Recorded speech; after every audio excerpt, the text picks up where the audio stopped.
Yo, what up? We're back. It's week after week 2 of the NFL. We waited a couple weeks because we were hoping that our teams would bounce back, but we're just further down the hole. So now we just have to turn the camera on and just face the facts. Face the facts of seems like the same old story for our two favorite teams so far. But I mean, can we turn the corner? Is the question. Can we turn the corner? We're gonna It's so early. It's so early that So this early. is the perfect time for the overreaction period. Yeah. But like for a couple squads, like I understand the worry, because It's supposed to be something different it's than what it supposed to is. be a different story, but yet again, here we are. Um we're gonna start off with the Bears. Look, my team's next. Yeah, I know. We're gonna get there. Ours is definitely a lot worse looking though. Right. So here's Bears. Like what? Yeah, I mean it is the same thing. It is the same thing. Interior line and not being able to hone in on any kind of details on defense. I mean, I'm giving them a little bit of leeway right now because it is week 2 and it is new coaches and everything. But our bye week's week 5. If it's not straightened up by week 5, hopefully by this week. But by week 5, I don't want to go 0-4, first of all. And second, I don't want us to be shit after the bye week too. Exactly. It has to be like, it can't be like last year where like we had a decent beginning and then everything fell off the wheels until we beat the Packers. Right.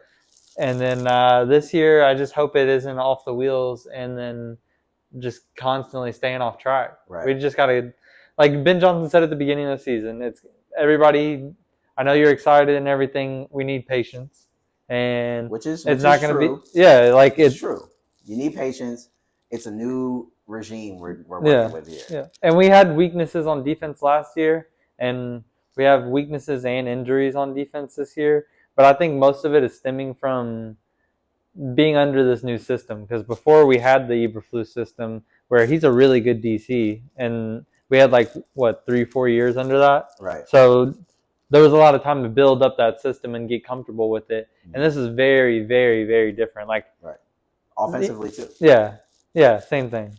But yeah, I think the Bears are just falling victim to the whole, like we talked about it, it's the tags on the people that are in the building, right? And I feel like that's where the fan base kind of feels lost. The whole the Caleb Williams generational quarterback can't miss guy, but then you and turn the Ben generational coach, right? The Ben draws up perfect guru wizard guy, you know what I mean? And then Dennis Allen, the generational defensive coordinator, right? Best defensive coordinator we could have grasped, and then it's like we get 51 on our heads. We stall out on offense multiple times, and Caleb looks good but inconsistent. Which which for anybody else, no one really I've been seeing nobody's talking about Bo Nix, right? No one's talking about Bo Nix. No one's talking about a Rattler being inconsistent because you expect that from those kind of guys. But with a guy with a tag like that, where it's like this dude was supposed to be, he's number 1 overall pick, right? But it's like Bryce almost kind of gets a come on, you can do it kind of mindset, right? With Bryce, it's like he's been pretty much dog shit every single game he's played, but we're still kind of no, but he completed a pass though, right? Where Caleb is the opposite. It's if he misses one throw, if it's one drive that looks bad, then it's with the generational Caleb Williams, he's the untouchable guy. We gave up so much whatever to get it. It's you want him to be straight hit and you want the offense to look a certain way because you have this wizard, but it's everyone has to kind of take a just a little bit of a halt, but you still want to see complete games here. I think that's the issue, is that these aren't complete games. We're seeing a good first drive with the plays that we probably have written down, and then once we get away from that, what I'm saying, what's going on, and then it's you can't put it all on the defense because you gave them a couple short fields. It's on penalties, really. Right, the penalties are stalling. Lack of focus is really what it seems like. Right, Caleb's missing some layup throws, and it seems to be a lack of focus, not focusing on taking 2 steps instead of 3 or whatever. Right. And then the routes aren't being run super crisp. Like there was one that was a ball to Dunze, I think, and Cole Kmet was on a under drag route, and he went over the top of the receiver, and it like went into Dunze's route. Mm-hmm. So like everybody's kind of in the same boat where they're all just not doing the right thing, and it is the little things, which that's why I'm thinking like, okay, we do need to pull back a little bit and not be like all Bears and sports media right now is like ready to throw it away. Yeah, they're ready to. I've seen a couple people calling for Ben Johnson already, and I'm like, what are we talking about? Right. What are we talking about? Right. And of course, everybody's talking about calling for Caleb. Right. But honestly, he's missed a couple throws, but he's looked good. Like I definitely looked better week 1 to week 2 for sure. And I think he looked really good this week. Honestly, besides that pick, and there was maybe like 3 or 4 throws that he would want back. Mm-hmm. Other than that, he looked good. It was like getting caught on penalties and not being able to get anything on the run game. And some drives are just going to stall. I think that people kind of got to understand that.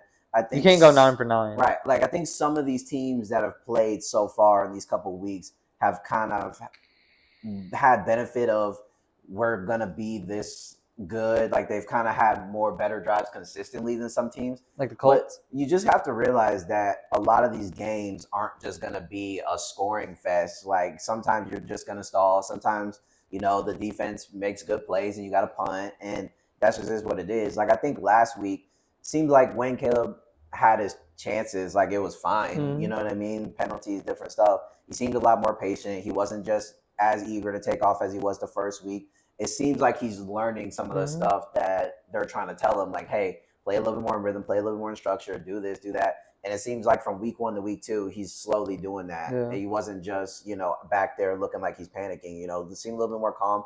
And the game just kind of got away. Like it was the fumble really set it off. Right. The fumble set it off, gave him a short field, hit. They score. Yeah. Then the thing before halftime, he made a good catch, and then the whole ref thing, timeout, whatever. And then they score right there. That kind of puts them up 2.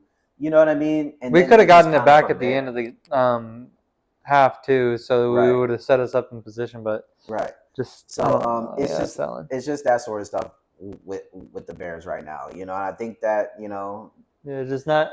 They're not going to go not winning the little stuff battle right now. Right, they're not going to go winless, but this also might not be the season that we get to glory, which is what I was trying to say in the beginning of the year, right? Like I think before in the pre stuff when we were talking, I was like, people got to understand that this could be a good year for the Bears, but it might not look how you want it to. Right. Like, we might not run the North first weekend or first year in with this whole new thing, but we can start making some leeway there. Yeah. And we can start crafting some stuff, getting some stuff together, which is not what the fans want to hear, but it might be the best. And we still got the Lions again later in the year at home. Like, and there's nothing to run from. There's nothing to run from. Right. You got Cowboys next week. Right. And looking into that game, I mean, it's going to be another tough one, right? Mm-hmm. You're going to have to play 4 quarters because Dallas, they can start slow, but they're never going to give up, just like they did in the Giants game. They're just going to continue to throw the ball. You're going to have to find somebody to give Lamb some type of issue. We got to cover. Right. And I don't know. It seems like Jalen Johnson's going to be out for the season. Pretty much is what it looks like. And it's not a re-aggravation either. It's a new injury, which sucks. Right. And that's tough because, I think. I mean, I thought he was primed for a really good season this year. I did too. It's just like one of those training camp things that kept him from training, and then he came into his first game and got hurt from something else. It's just one of those unlucky kind of seasons, it seems like, for Jalen Johnson. And it was a really good play that he made that he got hurt on. Right, the tip on Amon. Yeah, so it's like... It was like a perfect deflect. I was like, let's go, Jalen, let's go. And I was like, oh, no way. Right. No fucking way. And you never want to hear out indefinitely. Out indefinitely is not like the thing you want to hear because maybe this injury is like a month thing or something like that, a few weeks, like an IR thing. But it's like when they say indefinitely, like no, it's a groin surgery, right? And it's like it's one of those things where he's gonna look at the team like, where are we at when I feel like I could maybe potentially get back on the field? And it's like if we're not winning games, then he's not gonna get back. They already reported that it's gonna be like late season or playoffs Right. if he returns. So it's like we're not winning and we're Yeah. not like then he's not going to play. So it really is kind of dependent on what the Bears do here. But Make the playoffs. Let's go. look, I think you got a for sure winnable game against Vegas in 2 weeks. Yeah. I think that game, like the way Gino looks, like he doesn't look good. I know they have players, and you still got to strap up. But I think that's winnable. Yeah. I think Dallas is also like they're not insane, right? They lost week 1. They still look like they're kind of cleaning some stuff up. They got a new coach. It's like, and you're at home. You could do like their defense isn't great. Obviously, the Giants just went in there and put up like 500 yards. I'm So excited like, to see what we'll look do like with something. against a team that doesn't have a crazy pass rush. Right. So I Not feel like that they're not bad. there's an opportunity here to at least put.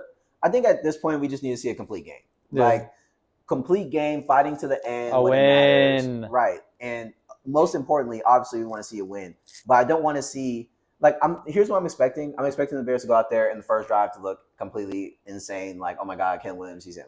But after that, like the second, third quarter area, like 5 minutes left in the second to like 4 minutes left in the third, that like 15 minutes right there is where we kind of just need to see like one more touchdown or one more like a couple more like insane drives like right there, because that's usually where we get in that rut where we're just like not doing much, I know you haven't watched a whole lot of Bears games yet because I haven't. The first Till thing now, the first recently. thing that's gonna happen is we're gonna stall out on the first drive of the game, and then so. he's just gonna light it up for the rest of the game. Because that's how we're it's gonna a win better if we're gonna reverse. win. Yeah, that's how the Bears are though. Right. Is like if we're gonna win, we're gonna do it like in a weird way that doesn't make any sense, like how we have been playing. And when we lose, it's like y'all did everything that you should have done to win. It's just like you keep making these stupid little mistakes or whatever. So where are you at?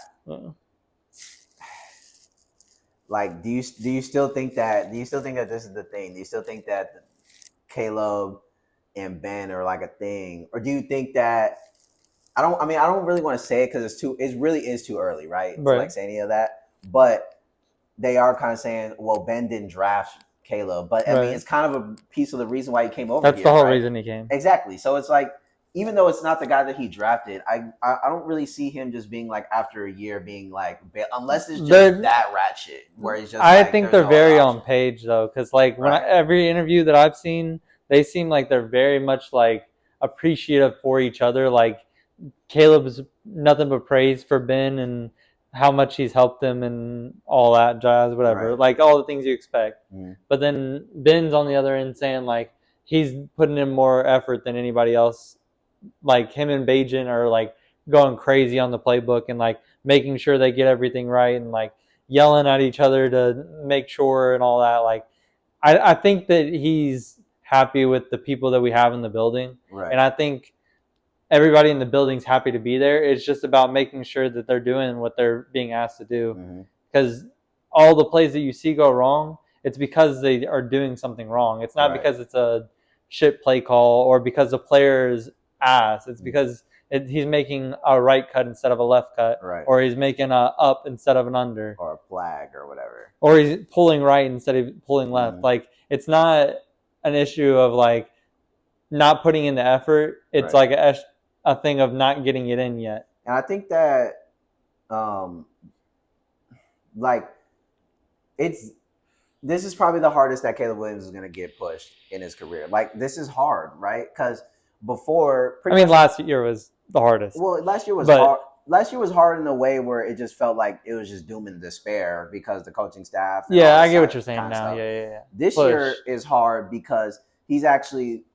You have somebody like a Ben Johnson that's gonna push you hard, and he wants stuff to a certain way, right? And like this is probably the most like actual coaching to a high level that Caleb Williams has had in a while. Like until this point, Cliff Kingsbury, he's pretty much just like ran the tables, right? Yeah. Like he was insane in high school, college, he was insane. Yeah, he could live on natural gift as much. He pretty much was able to just play backyard football and get a Heisman. Like until this point, he's pretty much been able to just beat everybody just based on what God gave him.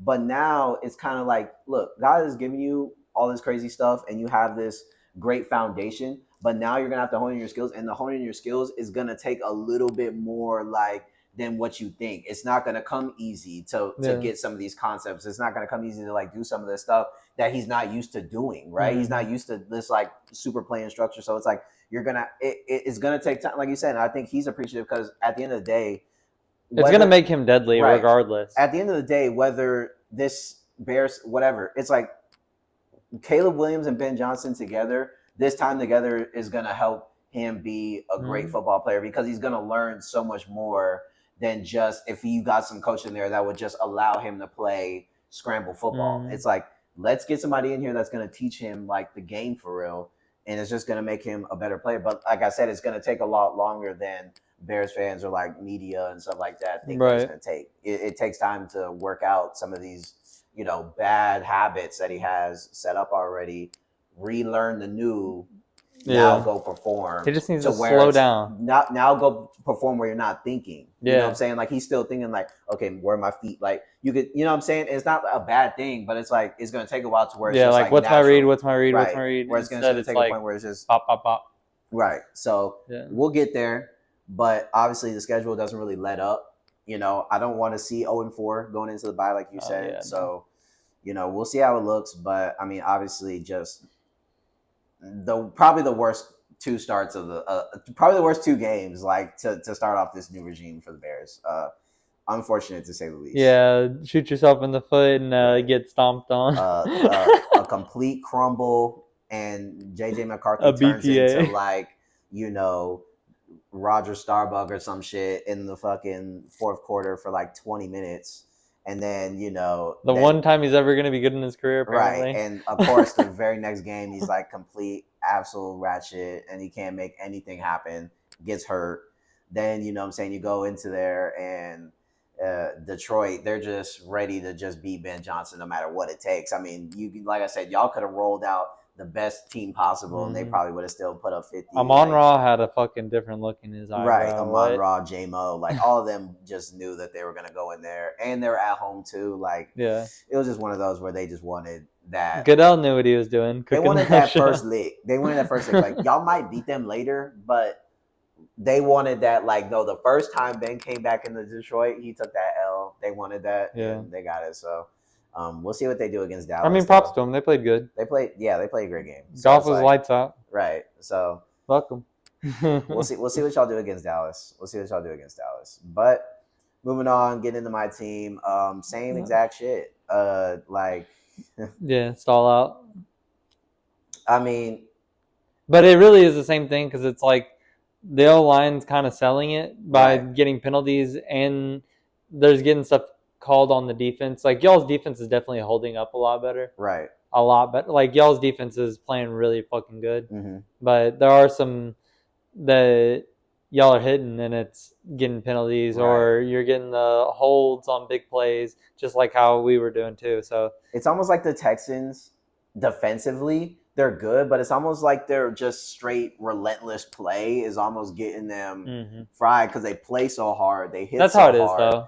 That's the it's like double-edged sword. You can't tell them let up. Like they're gonna keep playing hard this way, but it's like certain plays, like the sack or whatever, where it's like his hands were in the house. It's like certain stuff like that. There's like late, sometimes they fly in a little bit late, trying to just get to the ball.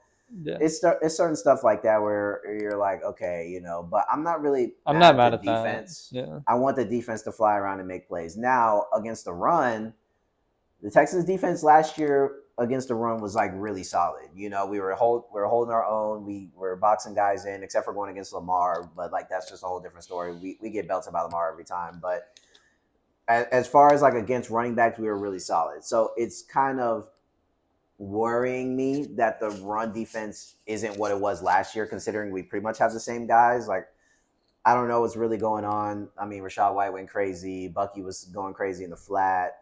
Then Kyron Williams scored, basically gave him like the go-ahead score last week. So I don't really know what's going on with the run defense, but I think pass defense-wise, it's still decent. I think Puka is just kind of a different thing, and Matt Stafford. But I think overall, I don't know. Mike was bitching. Mike was, you know what I mean? You're saying, I mean, and Puka only had like what, one catch, like two. So it's like I feel like they did the defense did the best they could, and special teams too. Special teams was good. We had good punt returns from Noel. They did let Baker scramble a little too much too, They did, especially and on the last drive. on the last play, just You seeing saw it that back. linebacker crash, huh? Yeah, the last play, seeing it back. Henry Toto. Here's the thing: they sent a blitz, but he was honestly supposed to just kind of QB spy and kind of just hover there because everybody else was playing man down the field. You could just see it. They just rushed everybody, and then the receivers that went back had a guy, and he was like the last guy. And I think once he saw everybody cone around, he kind of was just like, "Fuck it, like I'm gonna just jump in." And I think and it just got too antsy because when he jumped in, That was like right. that was right when like Baker Yeah. was going out, and he just ran past him. I think You know you what I gotta mean? you gotta just fill the gap though. You can't just jump into the pile. Right. You can't just jump into the pile, and he definitely just whiffed and just over pursued a Yeah. play. But I just don't even think that you even do Yeah, that yeah. because it was 4th and 10. Yeah, Right? you wait him And out. everybody's boxed downfield, and you see your defense converging. So right there, I would have just liked if you would have just stayed athletic and just played it just in case. Oh, he's trying to take off. Now, as soon In as case it goes either way or through the exactly, middle, because yeah. as soon as Baker would have went out, if he would have just stood where he was, just hovering that middle, playing like a little hook, then once Baker popped out of the pile, it would have been 1-on-1, and you just make that tackle. Like he's not athletic enough to like juke the fuck out of you or something like Yeah. that. You know what I'm saying? You just fly at him, make the tackle, and you're good. Yeah. But since you over pursued, you just gave him a free lane, and you can't do that knowing that defense right there. You know what I mean? So I just think that it was just a misplay. You make that play and the Texans win, like people aren't talking as crazy, Right. But you know, you missed that play, and There's other plays too, though. It's not just that. It's other plays too, right? And but overall with the Texans, I just do I believe that the Texans can go on a run and play some better football this Right. season? Yes, I think the offense will look better, you know, and have its games and things like that. But I just think that this is kind of another one of those seasons. You know, unfortunately, maybe we get into the playoffs, win a game, and that's pretty much it. Like I don't see the Texans being able to compete with any of the top teams in the AFC. I don't see them being able to compete with the Chargers this year because the Chargers look like they're on another level. The Bills, Ravens, like any of those teams, like I think the Texans are just L. You know, especially if we have to play away. They play way worse on the road. And it doesn't seem like that like late game lock-in gene is on the offensive side yet. Right. Not that Stroud can't make those throws, but the offense as a whole hasn't like clicked in that way yet. Yeah, and it seems like there's something off. Right. You know, there's something off. Like there's something that's just not. I don't know. I don't know what it takes. I don't know what piece it is. Obviously, the line.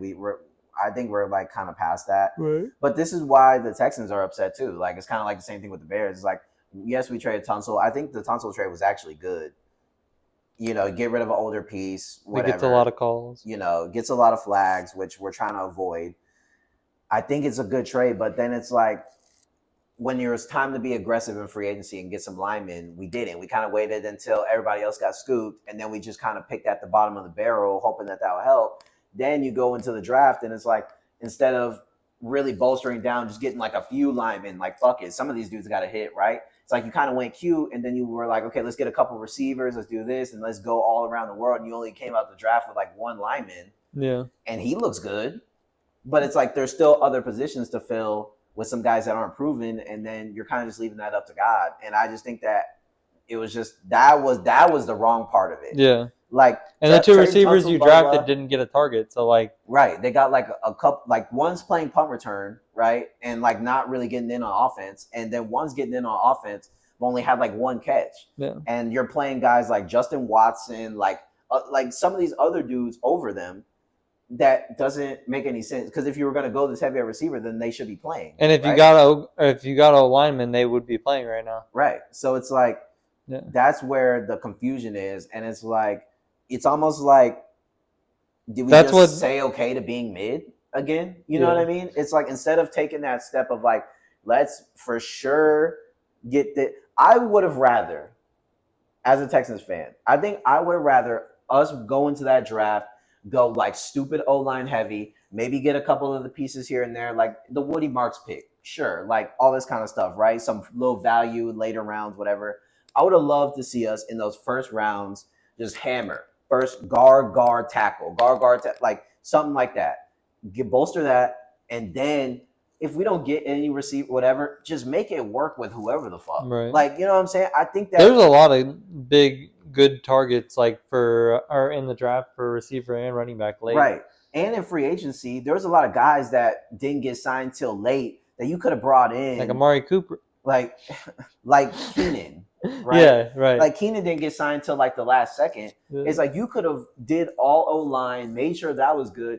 And I think that the NFL is in a state right now where you can kind of just get some guys. You already have a Nico. You just needed some guys to like complement that. You already Right. picked up a Christian Kirk. You get like one more guy or something like that just to hold it down. I don't really see, you know what I mean? Yeah. And like you said, I think we get a better picture here. I would have much rather it that way than let's go receiver, running back, tight, all this other shit, and then we still can't block.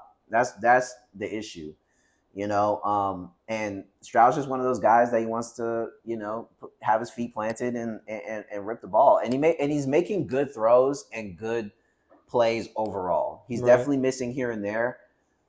I just think that there's like an internal timer now with Stroud where it's like, I think even plays where he has good pocket, like I think he still thinks that he doesn't, you know, because it's been so bad for like a year and a half now, to where it's like even sometimes where it's like Hutton, it's like, oh, I'm good, like I could just set my feet and like rip it. He's already like kind of like you know. So I'm sure it's not fun in practice either. Right, they're probably coming right there all the time too. And it sucks, you know. It sucks seeing the offense just not fire on all cylinders. Maybe if we get Joe Mixon back in a couple of weeks, we'll look a little bit better. Christian Kirk's supposed to play this week, so maybe that gives us another target on offense to not throw the ball to or whatever. We'll what about see. Braxton Berrios?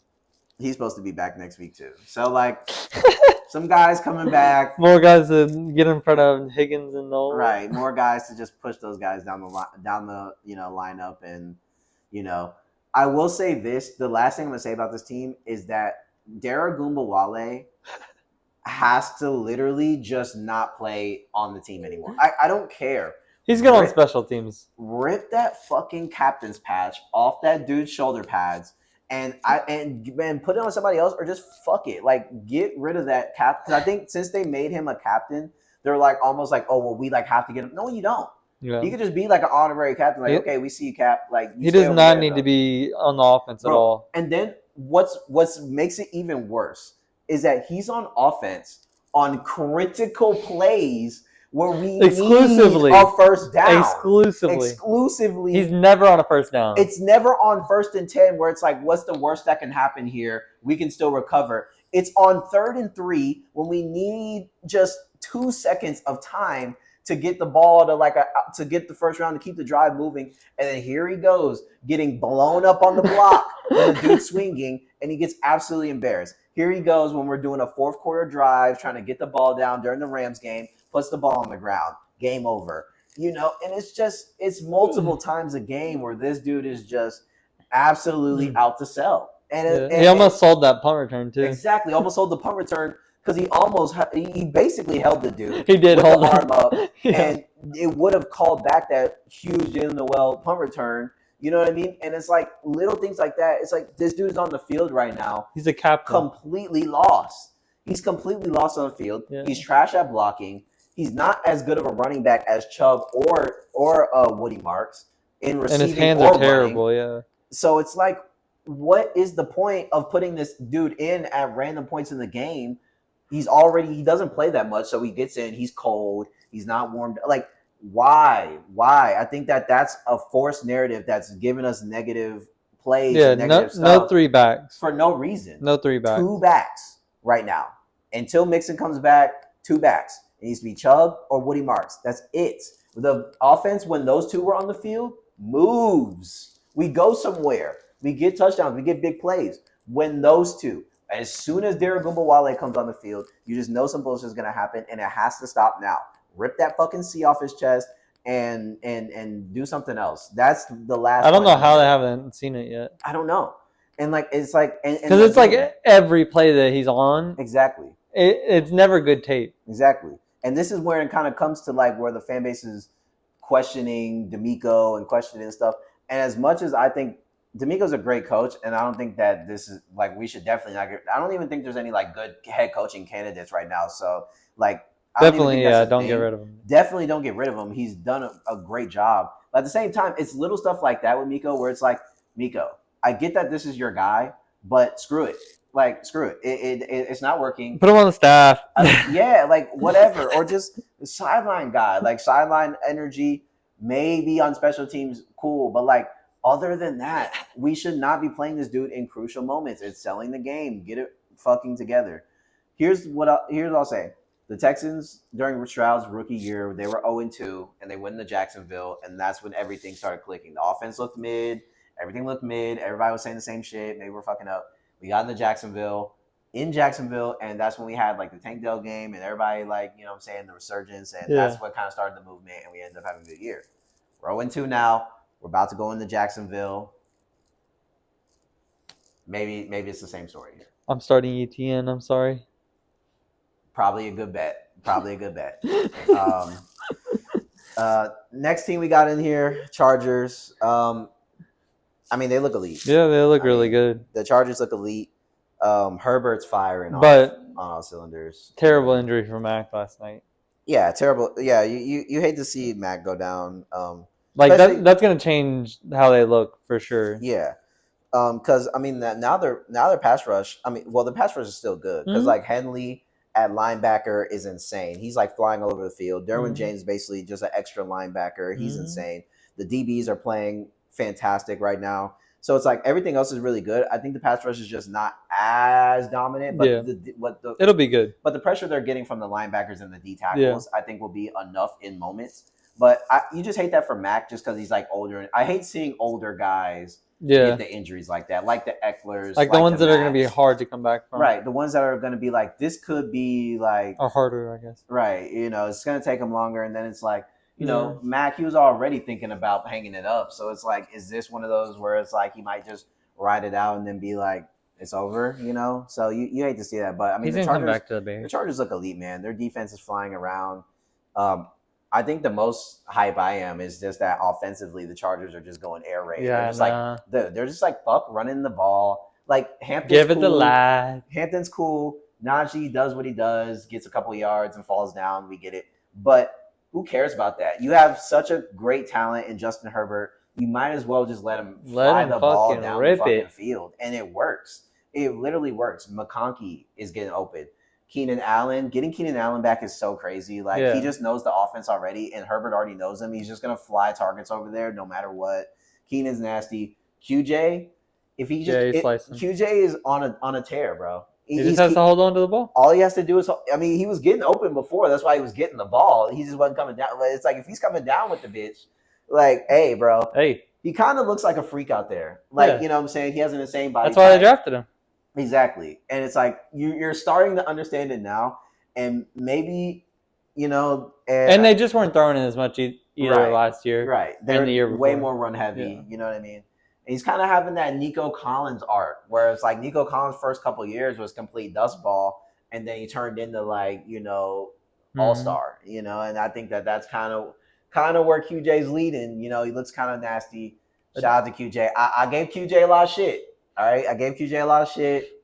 I'm here to say, look, man, I apologize. You look ass. Now it looks better.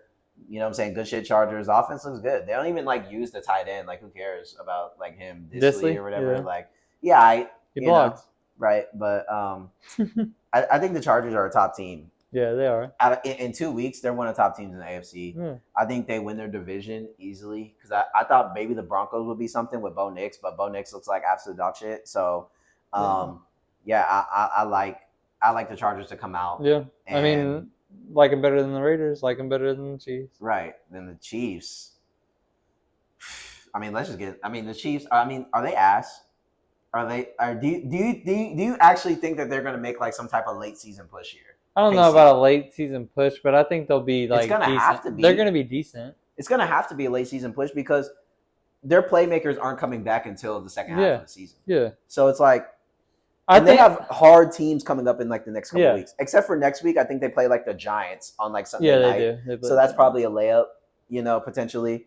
I don't know, but potentially. I mean, unless the Giants play whatever the fuck they did last week. God, bro. But start with the neighbors. Figure it out. if they look more like they did in week 1, then like I don't know. But I just don't know. Like I feel like they might get in a big hole here because I think they play the Giants, and I think the week after that is like Ravens week. I really don't think they're as ass as people are trying to make them out to be. I think they're No, doing that so that when they do well later in the season, people will be like, "Oh oh my my God, god, remember you said so much shit about the Chiefs?" Blah blah blah right, blah blah. Like we know that they're still the Chiefs and they're still good. It's still Patrick Mahomes. Like right, he can cook with nobody. He did it before. right, It's gonna be fine. He still has Travis Kelce. right, Pacheco is still on the team, and even though he doesn't look as good, right. they're gonna figure it out. Yeah, I honestly think most of it is coming from losing all those players through the offseason, like right. Tooney Yeah, and stuff. they lost a lot of Yeah, players. but they're gonna be okay. Like They're still gonna they're be gonna have 7+ wins, Mhm. which I know that's probably not what people like to hear, but I don't think they're winning over 10, Right. They're not gonna run the tables. 7 to 10. I don't think they have the roster to just like run the tables anymore. Mm-mm. But like you Hollywood, said, it's almost inevitable that they're gonna turn it around and kind of go on a little run here. yeah, But what I think we're seeing is like a lot of the games. This is what we were talking about last year that came down to the wire and to the field goal when they started off like 6-0 last year or whatever like that, and all the games were like down to like like the this little Vikings. thing Yeah, and all this. Now you're kind of just seeing the negative regression of that side yeah. where it's like the games are still close, but now they're just not getting that bounce. They're not getting that extra. Now the ball's bouncing off of Kelsey's hands. Now it's like a, Yeah.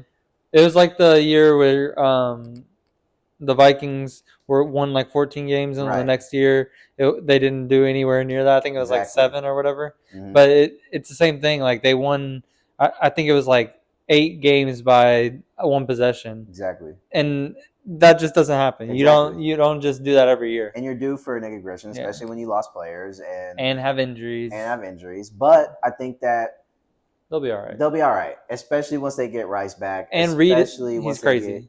Andy Reid. I mean, we're not going to sit here and act like the Chiefs are going to go through this season and just completely just be a dumpster the whole year. They're not gonna let it happen. Exactly. They're going to go on their stretches, and again, this could be their game against the Giants where they kind of get right, figure something out. But they still, like I said, they still have weapons. They still have a Hollywood. They still have Juju who can make some plays. Kelsey, Rice going to come back. I mean, it's only a matter of time. I mean, anybody that wants to say that the Chiefs are gonna be ass this year and not gonna do anything, would you want to play them? No. Like, do you want to see them on your schedule next week? Mm-mm. Okay, so then shut the fuck up. Exactly. You know what I mean? Yeah. So like, what's the conversation really about? Because we know they're gonna be decent. It's about whether they're gonna be great or not. Right. I don't know. I don't think they're gonna be 11 wins. Right. I think they're 7 to 10. And I don't know if they're. And this might sound crazy, but I don't know if they're like Super Bowl lock. Yeah. I think that they're like a good playoff. We'll have to see how the weapons look when they come back. Right. So it's like they could be, but right now I think that some of the holes might falter them when they go against like Lamar or something like that. Like maybe this is what helps like Lamar or Josh Allen finally get over the hump this one season and get there. You mean where Lamar, it's like, not Josh Allen? Fuck Josh Allen. One of them, one of them has to make it, and hopefully it's Lamar. But on that note, the tush push, people are talking about it again. I mean, because they kind of were abusing it, whatever. Travis Kelce catch that pass, right? Like I don't think the tush push wasn't the reason they lost the game. No, you know what I mean? Because they didn't really like. I think they only got like 5 yards out of the play or whatever the times that they ran it. Which like every time they run it, it's like a first. But whatever. Everybody knows the tush push is Mickey, right? It's like, but other teams try to run the tush push and they don't do it dominant, right? So it's like they just have something that they do work on and craft, and they have a quarterback that just does it perfectly. Yeah. So it's a play in their offense. Really. Yeah, you can't be mad. You know what I mean? So. You run JMO on a fucking drag route and he goes to the crib, like you can't be mad at that. Right. Or Amon just eating you up on mesh and drags and stuff. You can be mad at that. That shit's bullshit. That shit's so pussy. It's like you can't be mad at a team for using whatever they think is in their bag. Right. Right. And if they get in situations where they need to pull it out, then they gotta pull it out. I still don't think it's like a bannable thing. Yeah. Because like I said, we've seen teams across the league. They get in there and try to do it, and they don't get nothing. You know what I mean? What are you gonna ban HB stretch for Derrick Henry? Right. Like that shit's broken. right? You know, They do it better than everybody else. right, or QB option or zone read for one of them, like you know what I mean, Yeah. for Lamar and No them. It's like, more running past the line of scrimmage for Josh Allen. right. It's like you can't say that, or no off script for Josh Allen. He can't after he gets outside the fucking tackle box, he has to take like. It's Here, like, come on, bro. I know the rule for the tush push. In order for the so for each tush push that the Eagles do, Jalen Hurts has to do 10 pass attempts. I think that's fair. I think that's the other thing is that I think the Eagles low key are kind of getting they almost getting a little bit too rugby. And I think that's what people are getting mad at. Yeah. Is like their offense is like handoff, tush push, handoff, handoff. It's like you have AJ Brown and Devontae Smith out there, and they're running like bullshit, like hopscotch routes, like 2-step, come back, like stupid shit. Yeah. And it's like we're not even going like launching downfield and doing the crazy stuff where it's like like last year, at least they were getting us downfield with AJ Brown, get out on the one, Devontae Smith's down at, then we tush push in. But now we're just run, tush. It's like, yo, what kind of fucking offense is this, bro? I'm not hating, but I'm just saying, I think that's why people are mad. It's like, at least, like, come on, bro. Right? Like, at least try to get a ball downfield and see what we can do. If I can see AJ Brown cook, I'd love that. Like, let's at least get some passing volume out of this offense, and then I think people wouldn't be as pissed off about I really don't care about anybody else. I only care about AJ Brown, and I don't even have him this year. Me either. I just want to see him cook. Like, he's one of the best receivers in the league. Why is he not getting targeted at least 5 times a game? At least. Right. It's like you're just doing a disservice, and that's what I think is like. While they are good at that, I think that the Eagles just can expand a little bit. Yeah. They're still a good team. They're still going to be around, all this stuff, and you can still use it in situations. But I just think that you have 2 Lamborghinis that you're not driving right now. You can't just say it's part of the game plan because there's no way AJ Brown doesn't fit into your game plan. Yeah. There's no way at one point in the game you don't throw the fucking ball at him and he snags it over top of 2 people. That's what he does. Right. And can just beat corners that are a match.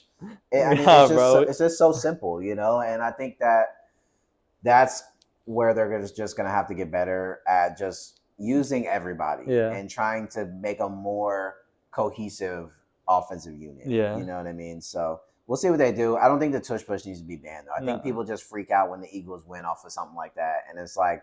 You know who started that petition or whatever? Who? The Packers. Yeah, I think I remember that. Of course they did. Right. So, I think they should allow the defense to line up in a more advantageous position. Right, yeah. I think that's the thing. Or be able to jump over. Right, because they don't let them jump over. They don't let them get in like a different kind of position to like set it up. But yet, so the offense can kind of get in like this crazy advantageous position to where it's like, it's almost impossible for the defense. You gotta wait for the snap and then be able to. And there's 3 people behind the quarterback pushing him. Right, and then the offensive line, when you see it, it's like a triangle almost, where they're like already like getting ready to, you know what I'm saying? And like then the defensive line just has to like go like this and just be like, okay, we can't adjust until now. Like it's too late. You know what I mean? I think if that play comes out, the defense should be allowed to get in a better like scrum type defense to try to combat that. I think if you're going to keep it in the game, just at least give the defense a chance. Have they done any like fake tush pushes yet? Because I feel like I haven't seen one I think they did one like last year or something like that, where they kind of did something along the lines where they lined up in it, but then they actually like I don't remember how the play went. It's just too OP to have to not like you don't have to fake it yet. Exactly. Yeah. So we'll see what they do.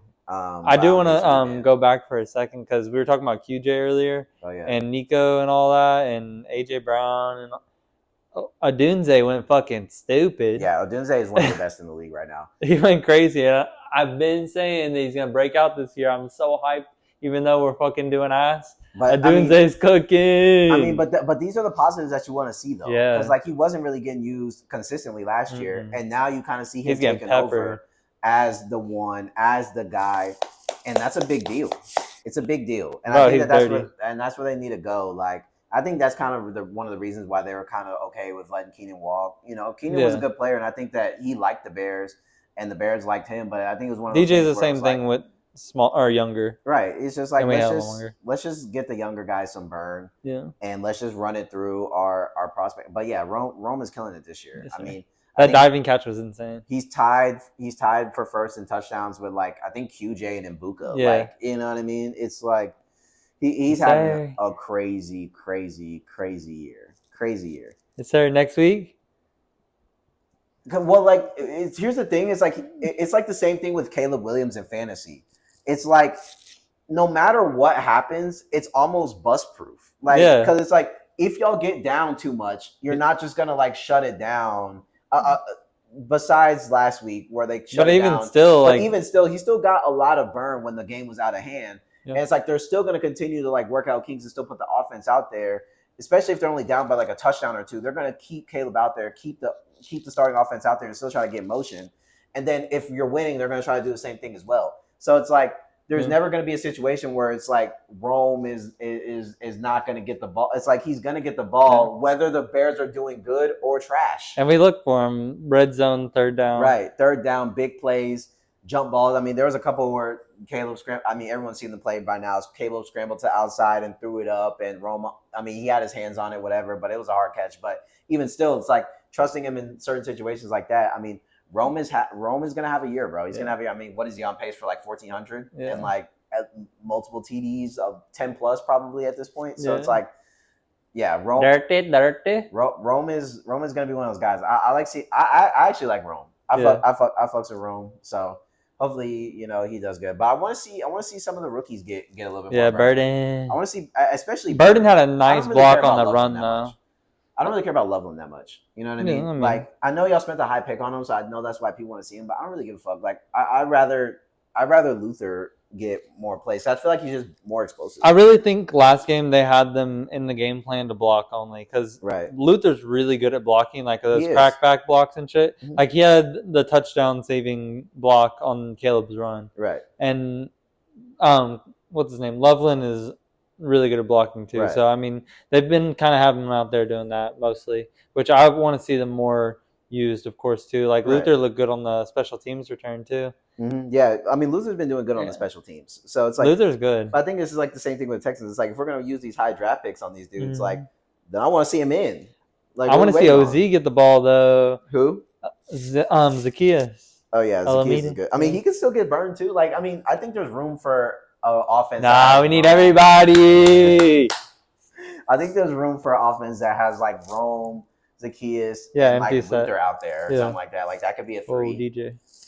Oh yeah, I forgot about DJ. DJ's disgruntled, bro. He doesn't want to be there anymore. We run an empty set with 4 receivers. Yeah. DJ Moore doesn't want to be there, bro. Stop. He doesn't fuck with Caleb and all that. Like.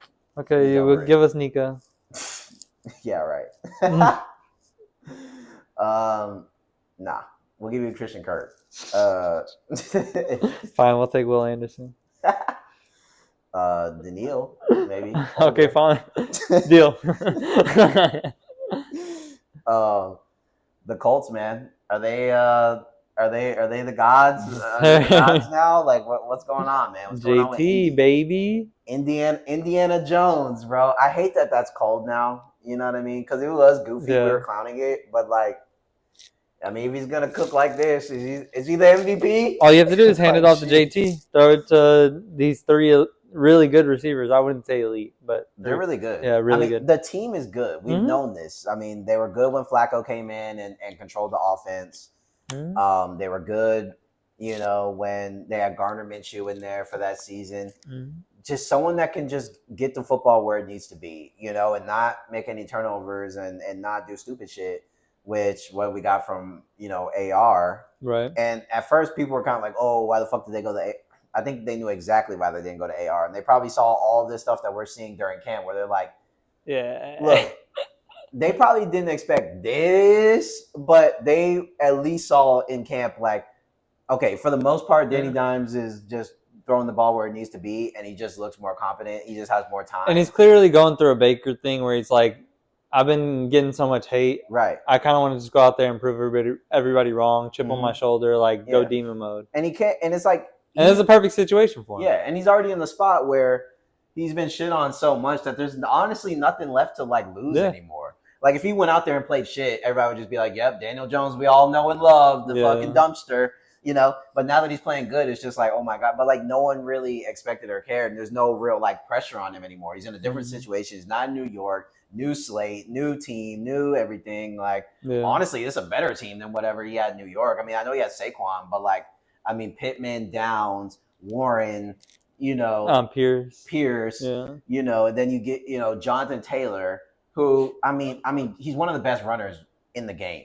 Like I think people forget he's so broken. I feel like he gets left out sometimes of the conversation when you talk about top backs. People go to the D. Henry, people go to the Saquons, people go to the McCaffreys, but people don't realize that the literal RB1 was Jonathan Taylor like 2 years ago. Like 2 years ago, I didn't forget he was the RB1, and then he kind of had an injury, a couple seasons. Now kind of had AR as a quarterback, right? That sold the offense, but now you're getting a more offensive style that fits what Jonathan Taylor wants to do with a quarterback like that. I mean, he went for 165 last week against Denver. That was supposed to be like one of the best defenses, which I still think they are, but it's like that was a tough matchup. I know, and I was scared about starting them. Me too. I was like, damn, I don't know if this offense is going to be as good. Like they just came off of Miami, and that was kind of like a shitter. And now they're going to go into Denver, and they're going to think they're hot shit and like fuck up. Like I thought it was going to be a fuck up. Like maybe 15 carries, like 60 yards, some Mickey. Nah, bro. 165, pass work, touchdown. Like after I saw Daniel Jones score the rushing touchdown week 1, I was literally like thinking about sending out trades, giving out Jonathan Taylor, and I was like, let me just wait on it because he's kind of a demon, and I think he might be the one this year. Yeah, and I think he might be the one. He's getting crazy utilage, bro. But he can actually. I'm not actually scared about if he can handle the workload or not. Yeah, he's done it before. But they literally don't even play around with the idea of like, oh no, but we're gonna get like whoever the fuck, like all these other teams or whatever. They're just like, no, Jonathan Taylor's gonna get the ball pretty much every time. You like how every elite running back just doesn't have somebody handcuffed to him, right? And I love that. I love that for him. It's like, yes, we're gonna go through the season, and Danny Jones is definitely gonna jug touchdowns if you have like Jonathan Taylor in fantasy. There's gonna be weeks where Danny Jones just like sneaks into rushing touchdowns, and Jonathan Taylor just has a bunch of yards, whatever. But for the most part, he's still going to get crazy work. So he's going to handle the ball so well. He can break off big runs. He's just one of those type of backs that's just really, truly something special.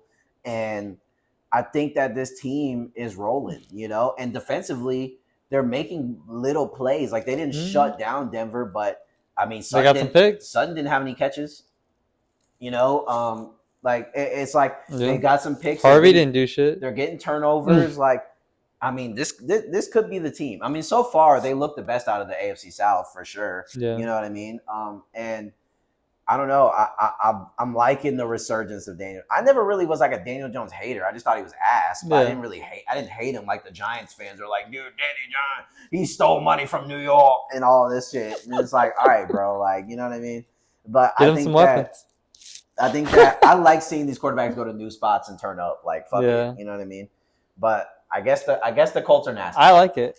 I like it too. It kind of makes sense too because I don't like it for us. Like the Texans, I hate it, but it's cool to see another team figure something out. Yes, and it's like if this is gonna be what they do, then I'm not mad at it. Yeah. And now they look smart because I mean obviously if they went out here and they benched Anthony Richardson, they went like 0-2, they'd be like, why the fuck do we have Danny Dimes out there? Then you know what I'm saying we could have did the same shit with Richardson, like whatever, but. You kind of just silenced all the noise, and now like y'all can kind of just go play ball.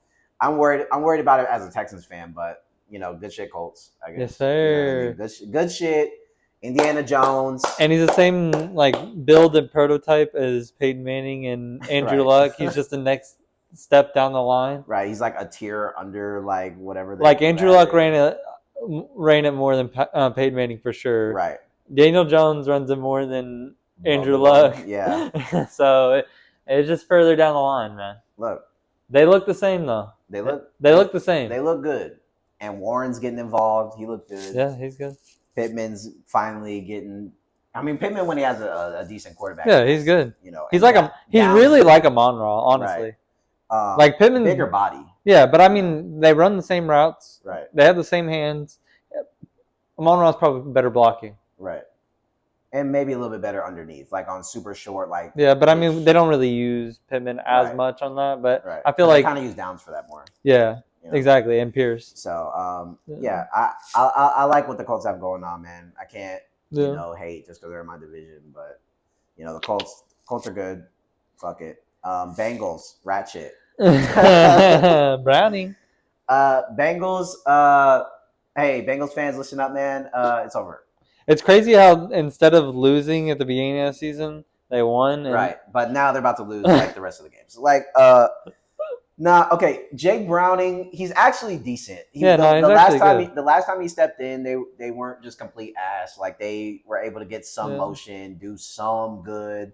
He had some games, but I mean he's a backup at the end of the day. But I mean, he was holding his own last time he was in for a But long it's period still of the time. same thing. Is Right. the defense is still ass, The defense still trash. and the O line is still ass. Right.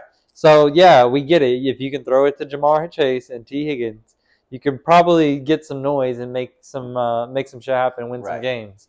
But you're not gonna win the fucking Super Bowl. No, yeah, I mean, I think Super Bowl playoff, like, I think it's just like off the table. Like, actually, playoffs maybe, like, you might get in on like some wild card if you like, Yeah. get hot, whatever. But I think it's a wrap. You know what I mean? I think it's a wrap, and it reminds me of like that meme that goes around where it's like, it's like Burrow, like Penny Sewell, and then like he can make the throw to anybody or whatever. Then it's like Burrow, anybody blocking, and Burrow's like on the ground, and then it's like Jamar Chase like this with a ball like flying to nowhere.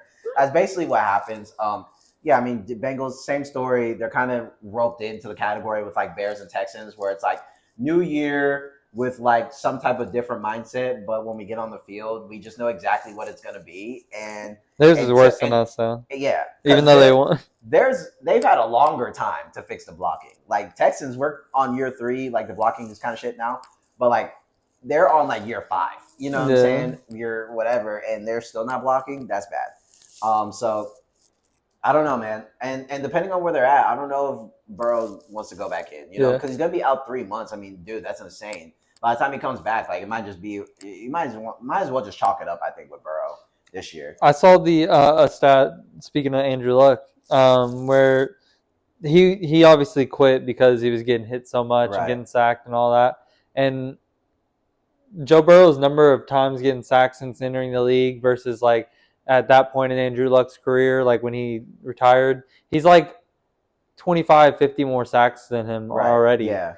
Already. And it's like clearly he's getting hurt every season. And it seems to be similar stuff every time too. Mm-hmm. And it's always because they can't block for him. Mm-hmm. And it's like even those games where last season where he put up a bunch of numbers, like when you rewatch those games, there's times where he's just getting absolutely and he's just launching it while going down, and right, like making the pass, but just getting absolutely bucketed. Or there's just like 3 drives in a row where the blocking is just so bad that he's just getting absolutely just beat up. I mean, we saw it in the preseason game when they played the Commanders. I mean, they were like, it was the second quarter of the preseason game, and Joe Burrow's still out there trying to like get the offense to do something. And I mean, he's back there running for his life in preseason when they have their starting lineup, and the Commanders by this point had already taken out like the starting D line or whatever. These are backups, and they were getting pressure. Joe, and he's doing laps around in the backfield and getting absolutely pummeled into the ground. I mean, from that game when we were watching it, we were like, dude, he's not gonna make it this year if the blocking is gonna be that rat ass. No way, bro. No way. Yeah. And that's exactly what happened. I mean, at least it wasn't. I mean, turf toe is bad. I mean, it sounds like a light injury, but it's actually crazy. Yeah, no. But at least it wasn't ACL or something, broken leg or something. Like at least it's somewhat not the worst. Like more manageable, right? Like so. I think that, but he's had it before too. I'm pretty sure. I mean, he had a knee injury and stuff, so he's I think he had a turf toe specifically though. Really? Before, yeah. So I mean, but but this is the kind of stuff that happens, right? You slowly but surely you kind of stack up injuries. Like he went from being a quarterback that really never got injured in his life, basically, like in his career, never really getting touched, and now you're just stacking these injuries. You had the leg injury, he had the shoulder injury that one year, now you got the toe issue, probably some other things. So it's like now you're getting into year 6 Burrow next year or something like that, and it's like, he ain't what he was when he first got drafted as far as like health wise. Like he's a little bit older now. He's been through some surgeries and shit. It's like, so now what? And and it's like if they don't figure out this blocking, I mean, they're gonna have to figure out this blocking. Yeah, This offseason. there's no Like this offseason, number one priority for Bengals is I don't care about receiver. I don't care about any of this other shit. Like they have to, and this is the same story with like Texans. Same story with some of these other where it's like the line has to get fixed. If you don't have a line, you're not gonna be able to play. Yeah. You can't get the plays off if the offensive line crumbles in 2 seconds. There's no play for that.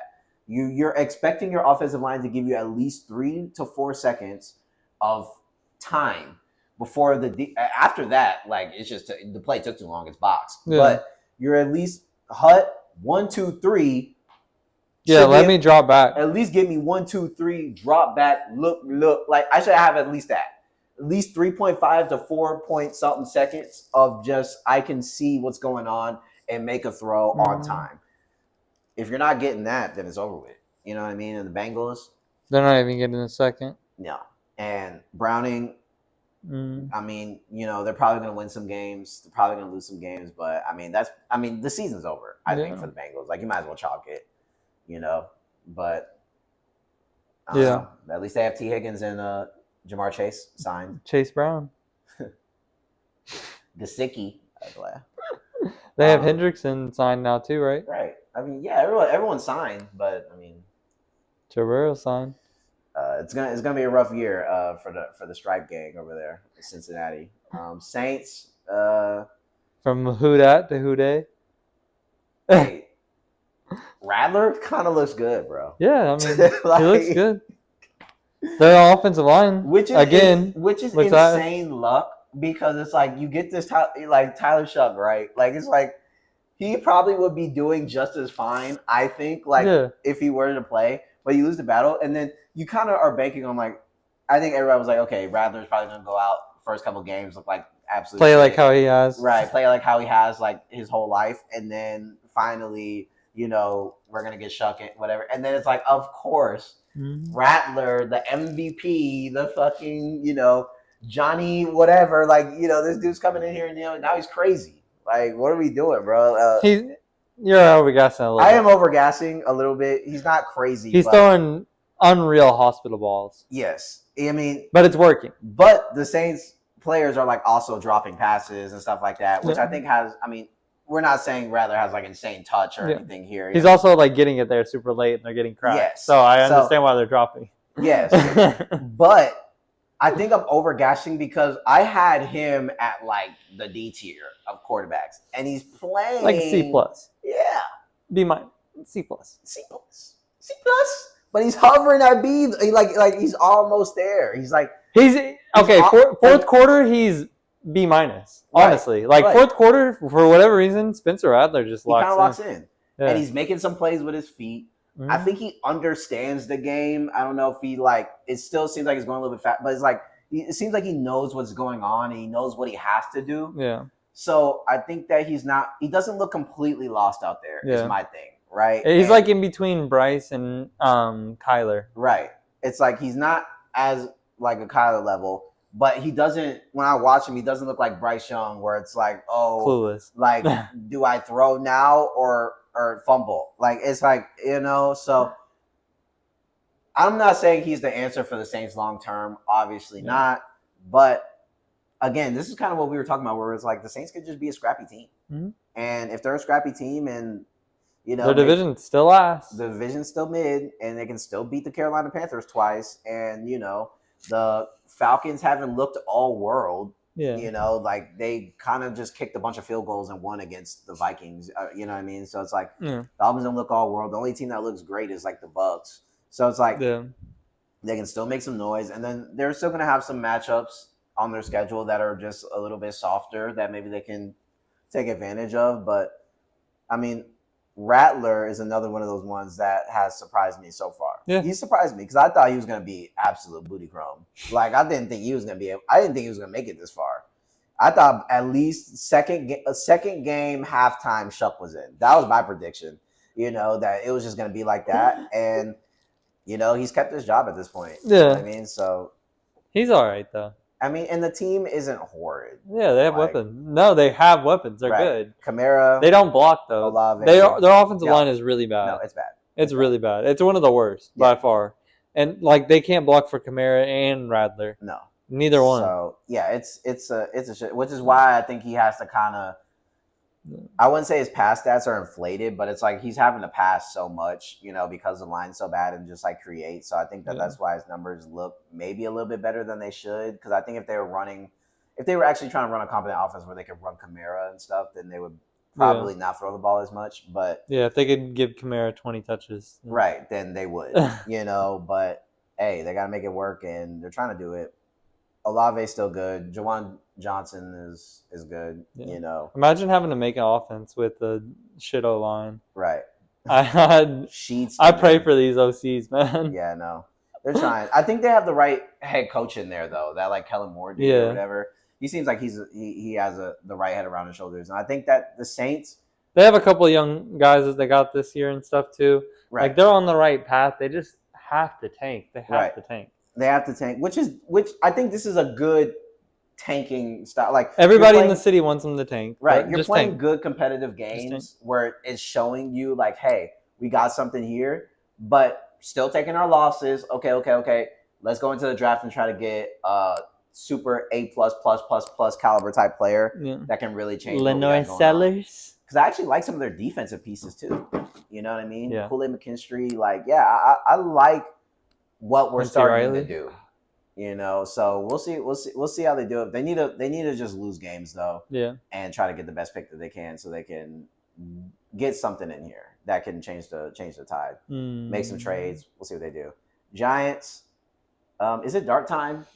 It was dark time game one. Can you wake me up when dark gets in, please? Oh, no. Hey, at least Neighbors was cooking last game. That's all that matters. Yeah, Neighbors was cooking. That's all that matters. Well, I mean, he's one of those receivers where it's really not hard to throw it to him. Like some of those, he's open. Just throw the bitch. Yeah. Like it's really just that simple. He's gonna come down with it. Crazy game. Yeah, I think Rush just figured out fuck it last game. Yeah, and I think the first time he was waiting for like, is it? Oh no, throw it though. Like. I think he knows now that New York wants that too. Right. Like they don't care if they get outscored. They just want to see them put up buckets. Yeah. And again, there was that one touchdown to Neighbors. Like that shit's covered, bro. Like the DB's right there. But just try it. Fuck it. Like if you try it and you put a decent ball out, don't just fucking boom ball. Right. Don't just throw a po' boy out there. But like if you throw a decent ball, like I think more often times than not, Neighbors is going to make a play on it. Yeah. And their other guys look good too. Cam Scatabo. Hey, look, Wandale. Look, man, some of these guys are looking good. The defense doesn't look that great, but I thought the defense would look a little bit better. They played against a good offense, so yeah. So, and they had some moments where they got like some sacks and some things, but defense looked good game one. Right, defense definitely looked better game one. I think they just. I mean, the Cowboys kind of just have their number in a way. Right, and it's a division game. Yeah. Like you can't expect that to be like a complete shutout. You know what I mean? I feel like every time I watch Cowboys Giants in New York, it always is high scoring. Right, and in Dallas too. Like both, like they just always play hard. So I think that's what it was a little bit for the defense. I think the pass rush will have better days. Yeah. They just have too much talent on the pass rush for it to just be complete dog shit. You know what I mean? Yeah. So they'll be all right. Jackson Dart. As much as I love this little Russ resurgence thing, though, like Darty. I still just kind of want to just see Dart play. Like I just want to see Dart play. He's gonna be better. Yes, I think he it's the same but better. Like there's gonna be some growing pains. He's a rookie. He's a new guy. We get it, but like they're asking him in the pressers and stuff like that. They're like, oh, like what's it like being on the sideline and stuff? And he's like. I mean, to be honest, I'm not hyped. Like, he's like, I don't come here to, like, be on – and, like, I mean, it's true, though, because I feel like I feel like outside Twitter, media, like, they think that quarterbacks, when they come into a situation where it's like, oh, my God, you get to sit behind, a quarterback and, like, learn for 3 years. It's like, does it end up usually working out? Yes, we've seen it work out for guys in the past, Mahomes, Lamar, da-da-da. So it's like, we get that it is a way of working, but – for these players, it's like in the moment, like you don't want to fucking do that shit. You want to go to the team, you want to play, you want to compete, you're a competitor. Yeah. So when they're asking Dart, like, oh, is it cool to like sit in the side? He's like, not really. He's like, I mean, he's basically been the starter like his whole life, and then like you just go in there and now you're just like, you're kind of just like a cheerleader on the sideline a little bit. Jameis, it's like you kind of just feel like a fan. And you know, I get it. You just gotta, I don't know, bro. You gotta muscle up. He's learning how to quarterback from Russell Wilson. And he's learning how to quarterback fanboy from the bench from Jameis Winston. Yeah, Perfect setup. it's like I think it's good. I think it's good to like put a like humble a kid maybe in his place, kind of just learn like, hey, like this is the NFL. You don't Yeah, he definitely has a big personality. right, like you don't just get the keys right away. Like you know what I'm saying. First, you gotta wash the car. You can't be the full spoiled brat. Right, like just eventually he's gonna get his time. I mean, they traded back in the first round to get this kid. They clearly so want, yeah. Obviously, eventually it's gonna be his team and his time. But for now, he has to just kind of wait for Russ to just completely shit the bed, and it will happen. And we're not too far from it. I mean, from that first game, I mean, he had about one more quarter of playing ass before like they was ready to pull. Mm-hmm. You know, so I don't know, but it's kind of the same thing with like the Browns. Like, do the Browns go to the rookies soon? Like, I was hearing, I don't know if it's true or not, that Shedeur wasn't even getting some practice reps in. I mean, I don't know. Like, you know, they're like weird. Like, because I mean, he is like the third guy, but you I mean, still get practice reps, no? I think. I mean, I don't know. I feel like no matter what, you get practice reps. Right. Like, I feel like you should. Like wide receiver 8 and 7, like the practice squad guys, they get reps. Right. So he should be getting some type of practice, no matter what. But I was seeing that, and I was like, I wonder how true that is. I don't know. But there was stuff that came out though, like in the preseason. Not to cut you off, but like there was stuff in the preseason too, where like you know they weren't really giving him practice. He had like an injury, and so. But like, I mean, like in the preseason, he did play, and they were seeming like they were leaning towards him. Right. But then all of a sudden, it's changing. I don't know. I don't know. It seems like they're in a weird spot with Sanders. I don't really know what it is. Clearly, they're in a weird spot. They drafted both of them, right, and brought in 2 quarterbacks. Right. I mean, it's just a mismanagement. You know, and this is what people were talking about. How'd you bring in 8 quarterbacks? You drafted 2 right back to back. Like you don't know which one you want, right? And you should have just stuck with one so you could just have that as like your golden child and develop. But I think now with the 2, and then you got Dylan Gabriel, and then it's like, you know, and it's like some people think that Gabriel looks good, you know, and it's just they just created too much of a wave. Then you got Deshaun Watson posting workout videos like he's gonna come back at some, like, you know what I mean? It's just like it's just too much. And then you're 0-2, so like people eventually are gonna want something different if you get pummeled again. You know, if you go 0-3, then it's like, how long are we really just gonna do Flacco? Believe. It's like we can't do Flacco to the end. Look, man, they should have won last week. Defense didn't hold shit. I'm just playing. It's like we can't just die with Flacco. Like we got to make something shake. Yeah. I mean, I don't know. I mean, I feel like the Browns roster. I mean, I feel like we say this every year. I feel like the roster is always good. But Tillman, Judy, right. Njoku, Samson. And sometimes they kind of get cooking later in the year. But I mean, I don't know, man. It's a tough division. I feel like they'll beat the Bengals, hopefully. I mean, it by like week 5, if we haven't really seen any motion, like I just think we have to at least go to one of these new guys. Yeah. I don't know which one, but you're just gonna have to pick one and just like I think just start something new. Like let's just see something new. Because as much as we want to see like these, as much as we appreciate these guys like Flacco, he's timeless. Rush, like some of these guys. I mean, it's like at what point are you kind of holding the team back? Where it's like, if we're losing either way, we might as well lose with the young guys and like see them rise. You know what I mean? Learn something, right? Like learn something. It's like when people are like, "Oh, let's go." It's like it's like I get it, but then I don't, because then you're kind of wasting a season that Caleb could be just getting better, even if you're losing. Because if you go out there and lose with Bajent, then like, what do we really learn? You know what I mean? It's like the same with this. Like we're going out there losing with Joe Flacco. Are we learning anything? Is Sanders getting better? Is he at practice? I don't know. Gabriel, who's going to take over? Dart, like is he going to? What's our plan? I think it's just kind of time for some of these teams. Like if you're not really getting any motion, like put the rookies in and just see what the fuck I mean, you drafted them for a reason. Get them out there. You know what I mean? Get them out there. I don't understand the narrative of it's going to hurt them by getting them out there. Right. I mean, we've seen instances where they've started out first year as a rookie and not turned out well. But who's to say that's because they started out as their first year and didn't sit behind somebody? or not, because we've seen players sit behind people and never play a lick of football ever Right. because they don't end up ever being good. Right. I think it's So they more don't of end like up getting like the proper burn or like yeah. time to be I good. think more so like the situation with like Jordan Love, like he sat behind Aaron Rodgers, and those 3 years they had the idea of like, okay, we're gonna have Jordan Love come in a few years. We want to build our offense to what his strong points are and what he likes to run and what he doesn't like to run is what we're gonna go for. That's probably why they brought Josh Jacobs in. Right. That's probably why they drafted Reed and what's his fucking Golden, name? Not Watson, even the other Dobbs. dude, fucking Dobbs. Reed, and the other guy was What? I'm not thinking Tucker of Kraft. the other fast receiver that's like Reed.